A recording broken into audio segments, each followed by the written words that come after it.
Donc, ce que vous êtes en train de dire, c'est que bien que Trump, on ait en tout cas l'impression qu'il tape en permanence contre l'ONU, il n'a pas décidé de quitter complètement l'institution. Non, et ça veut dire quelque chose. Si un homme comme ça, qui n'a pas beaucoup de scrupules, qui n'a pas beaucoup de limites, considère qu'il est important de continuer Mm, à venir à l'ONU, ça signifie que ça a vraiment un intérêt. mm. Et que même pour un pays puissant, eh bien, on peut avoir besoin, même un pays puissant, pardon, peut avoir besoin de l'ONU, d'un cadre pour discuter. Alors après, toute la question, c'est d'éviter que ce soit un peu comme des gens qui choisissent sur un menu, c'est-à-dire genre les États-Unis et la Russie viendraient quand ça les arrange, et puis il laisserait tomber tout le reste.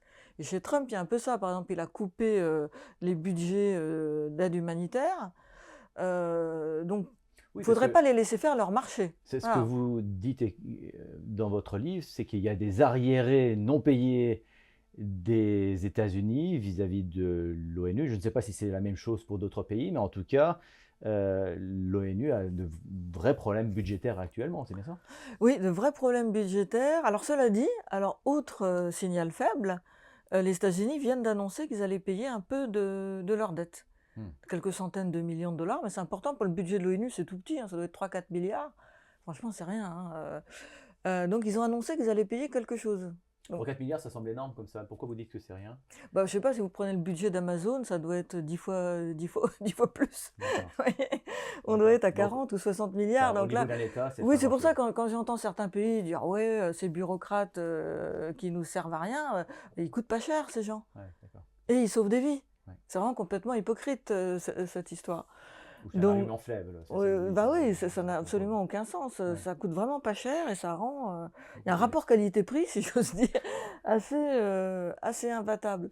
Donc, non, ce qui est le grand point d'interrogation aujourd'hui, c'est est-ce que les puissances moyennes, notamment les États européens, qui sont supposés être vertueux, c'est-à-dire des amis du droit, qui ont construit, si on prend les Européens, une Union européenne sur l'idée que la guerre avait fait des ravages et qu'il fallait, en créant des normes juridiques et en coopérant, éviter le retour des conflits, etc. Est-ce qu'ils vont être à la hauteur de ce moment que nous vivons? C'est-à-dire, est-ce qu'ils vont monter en puissance pour dire aux États-Unis et à la Russie, ça suffit maintenant? Parce qu'après tout, on pèse. Je veux dire, l'Union européenne, c'est 27 États. C'est la deuxième, je crois, puissance commerciale du monde, avec des États quand même puissants dedans, l'Allemagne, puissance économique commerciale, la France, puissance nucléaire, etc. Et je trouve que ces gens sont en dessous de ce qu'il faudrait faire. Ça Alors, serait à eux de monter au créneau. alors justement, c'est intéressant que vous évoquiez les Européens. Donc vous savez que moi je suis franco-allemand, j'habite en Allemagne et mon chancelier est passé récemment faire une visite d'État aux États-Unis. Et au lendemain de cette guerre que les États-Unis et Israël ont lancée contre l'Iran, il s'est exprimé sur ce que les Américains avaient fait. Et donc il était avec Trump et il a dit, alors je le traduis en français, c'était: les classifications au regard du droit international auront relativement peu d'effet lorsqu'elles restent largement sans conséquence. Nous ne faisons pas de la leçon à nos partenaires au sujet de leur frappe militaire contre l'Iran. Qu'est-ce que ça dit ou qu'est-ce que ça révèle de l'Allemagne et peut-être de l'Europe vis-à-vis du droit international que nous voulions et dont nous pensions que nous voulions être les protecteurs? Honnêtement, ça m'a beaucoup surprise. Ah oui. Ça m'a beaucoup surprise, de même que la prise de position du président français Emmanuel Macron, qui nous a dit à la fois c'est hors du droit international, mais je ne condamne pas. Hmm. Et il nous dit à la fois c'est hors du droit international et je ne prends aucune mesure en fait pour que ça revienne dans le cadre. Quelle mesure aurait-il pu prendre? Alors déjà, je pense qu'il est très important dans des périodes comme celle-là, qui sont des périodes de confusion, Hmm. d'être très clair. C'est-à-dire, si c'est contraire au droit international, il faut condamner. Déjà, pour qu'il n'y ait aucun doute. Parce que là, on sème le doute. On dit tout et son contraire. Quitte à s'aliéner alors les États-Unis, dont on sait qu'actuellement, sans eux, on aurait des problèmes, par exemple, à soutenir l'Ukraine militairement. Mais je crains que ce soit ça le raisonnement. C'est-à-dire que si l'Allemagne et la France, qui sont quand même bien placés pour savoir ce que coûte une guerre, n'ont pas été capables d'avoir une position claire sur ce qui est une agression en droit international de l'Iran par les États-Unis et Israël, c'est parce qu'ils sont préoccupés par l'Ukraine. Ce que je comprends, par ailleurs, hein, mais c'est un mauvais calcul. Parce que vous ne pouvez pas... si vous affaiblissez le droit dans un cas, vous l'affaiblissez partout.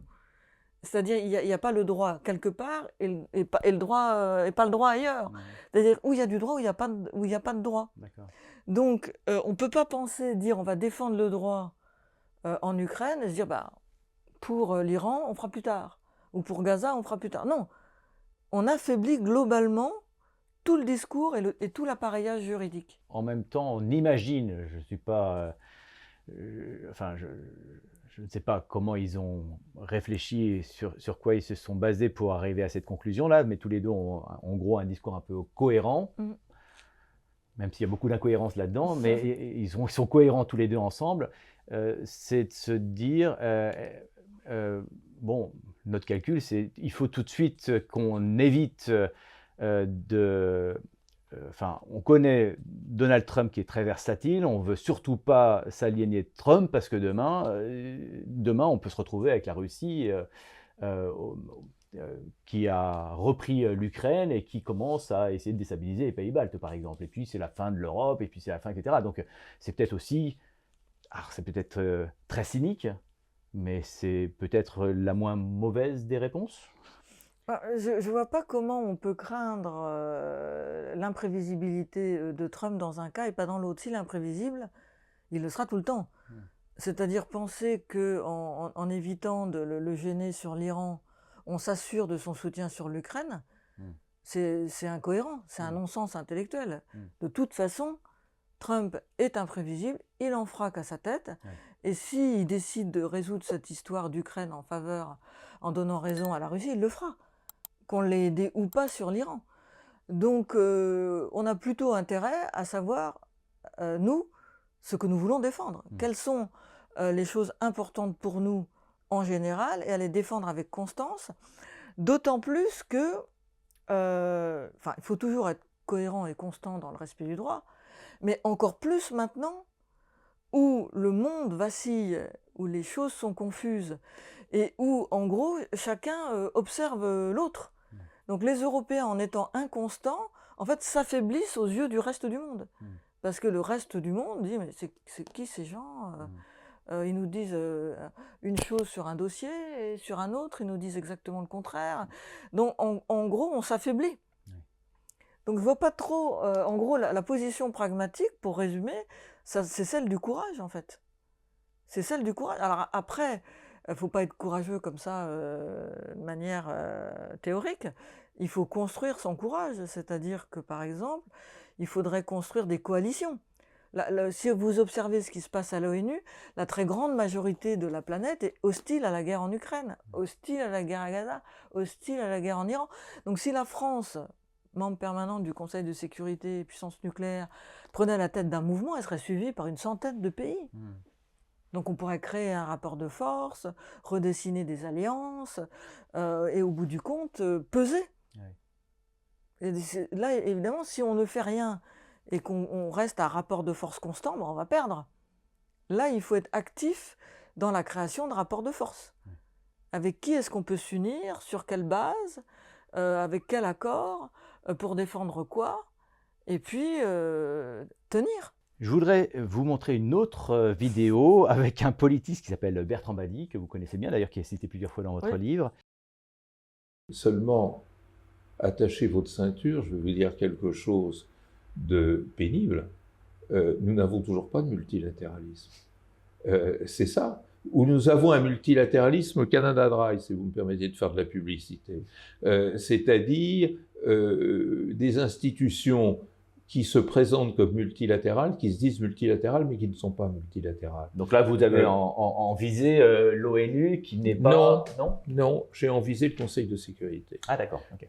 Parce que le Conseil de sécurité, c'est pas l'ONU, c'est le noyau dur de l'ONU, c'est la seule instance des Nations Unies qui soit contraignante, c'est la raison pour laquelle il s'agit bien d'un noyau central, mais ce n'est pas du multilatéralisme. Le Conseil de sécurité, ce n'est pas du multilatéralisme, c'est un concert de puissance. Donc vous pensez là, alors presque au-delà, c'est réformer ce Conseil de sécurité dont on a hérité après la guerre.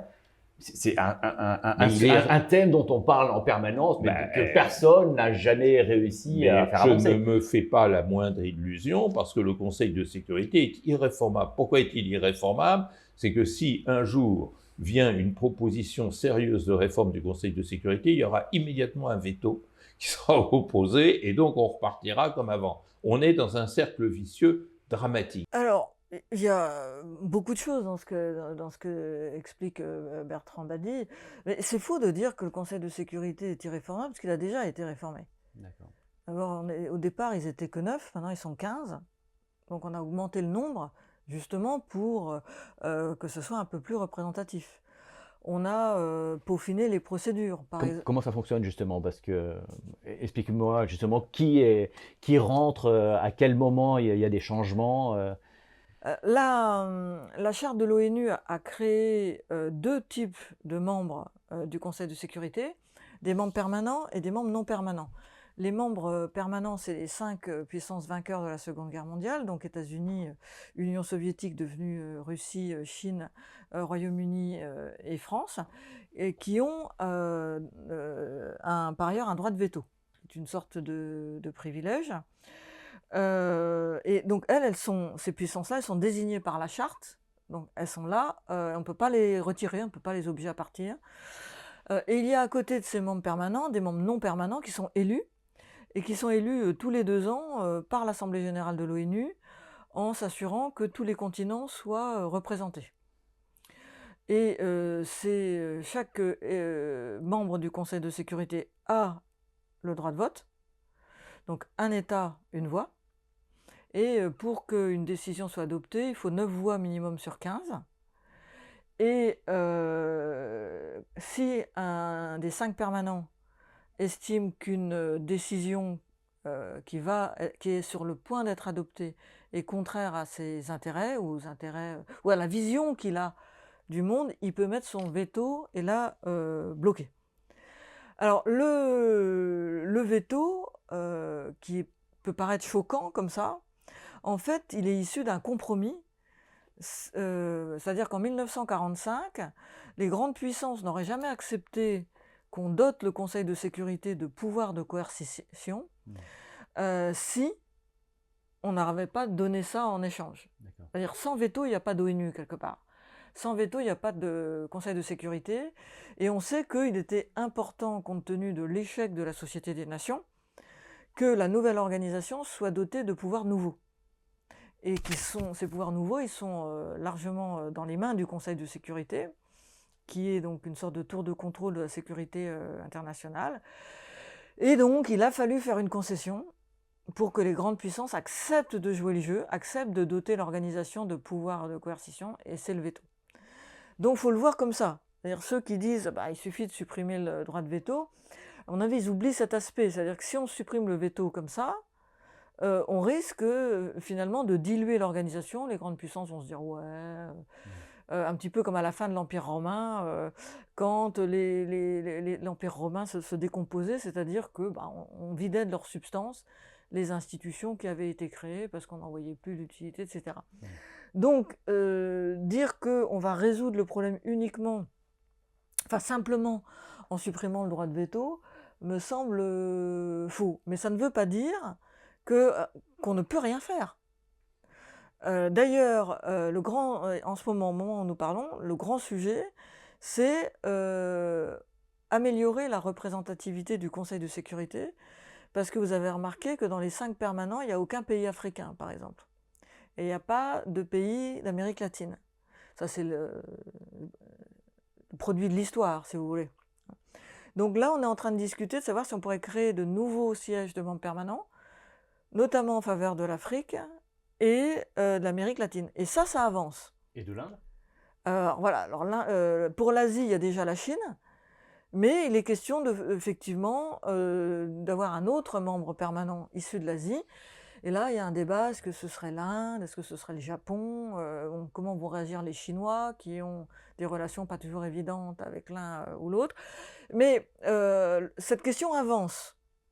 Enfin, elle avance, ça veut dire quoi? Parce que soit il va y avoir quelque chose qui va fonctionner, soit on va rester dans le statu quo actuel et rien ne changera. Alors, ça avance dans le sens où il est tout à fait possible qu'on ait à court ou moyen terme un élargissement du Conseil de sécurité et la création de nouveaux membres permanents. Parce que le consensus a beaucoup avancé. On a un petit doute côté américain, parce que la dernière fois que les Américains se sont exprimés sur le sujet, c'était du temps de Joe Biden. Et Joe Biden avait dit d'accord, on va élargir le Conseil. Donc Trump, on ne sait pas. Mais ça avance grandement, ne serait-ce que parce que compte tenu de l'ambiance internationale, les grandes puissances éprouvent aussi le besoin de faire des gestes. Et alors, bon, parce qu'il faut quand même être lucide, si on arrive à élargir le Conseil de sécurité et créer de nouveaux membres permanents, il n'est absolument pas question de leur donner le droit de veto. D'accord. C'est-à-dire, ça serait... Le privilège reste toujours pour les 5 premiers. Alors, quand même, il y a une autre question que je me pose en vous entendant, c'est qu'effectivement, c'est le poids de l'histoire qui fait qu'aujourd'hui, on se retrouve avec ces 5 membres permanents que l'on connaît. Mais la France et la Grande-Bretagne n'ont plus le poids que ces pays avaient en sortant de la Seconde Guerre mondiale. Ils ont perdu leurs colonies, ils ont perdu aussi leur puissance commerciale, alors que d'autres sont apparus entre-temps. Est-ce que certains pays demandent à ce que la France et l'Angleterre perdent leur droit de veto ou perdent même leur siège comme membre permanent? Cette question est rarement abordée de manière très directe. C'est-à-dire que dans la période récente, on a évoqué, par exemple, l'européanisation du siège de la France. Quand le Royaume-Uni était encore dans l'Union, on parlait de l'européanisation du siège de la France et de celui du Royaume-Uni. Maintenant, le Royaume-Uni a quitté l'Union européenne. Donc ça, on l'entend parfois. Ça fonctionnerait comment? Ça veut dire que la France ne serait plus la France représentée au Congrès, mais ça serait... Alors l'idée, ce serait de partager d'une manière tournante. Alors il y a, y compris en Allemagne, des gens qui sont plus précis et qui demandent à ce que la France partage avec l'Allemagne. Ça revient régulièrement. Alors, autant je vois bien l'intérêt pour l'Allemagne, je vois pas l'intérêt pour la France. Alors, d'abord, faut quand même avoir conscience que c'est extrêmement difficile à faire parce que les noms des membres permanents sont écrits dans la charte. Donc il faudrait réviser la charte. Et ça, c'est une procédure lourde parce qu'il faut une majorité de je ne sais plus combien à l'Assemblée générale de l'ONU et il faut que les 5 permanents soient d'accord. Oui. Donc... les 5 permanents, si la France était d'accord, je ne vois pas l'opposition des autres. Alors... Personnellement, je ne vois pas l'intérêt que la France aurait de se dessaisir de ce pouvoir, que par ailleurs, elle l'utilise quand même de manière assez correcte. Je veux dire, ça doit faire 40 ans que la France n'a pas utilisé son veto. Le Royaume-Uni un peu moins, je crois. Donc on est plutôt des bons élèves. On a renforcé notre coopération européenne.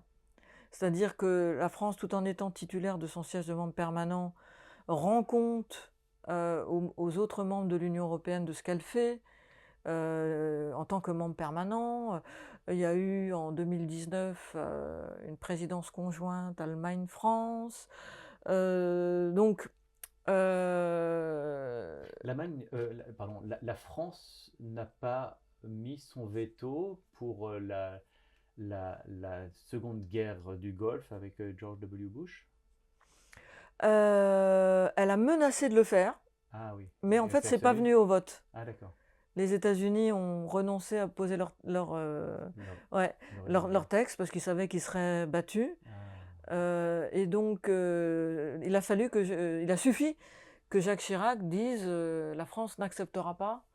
D'accord, Et là, tout le monde a compris qu'on allait utiliser le veto. d'accord. D'ailleurs, ça, pour moi, ça milite pour le fait que la France conserve son veto. Ouais. Parce que la France a une histoire diplomatique, historique, philosophique très particulière. On est présent sur l'ensemble presque tous les continents, parce que c'est pas forcément très clair sur l'Asie si on tient pas compte de notre capacité de projection de puissance. Mais donc malgré tout, on est un élément de diversité.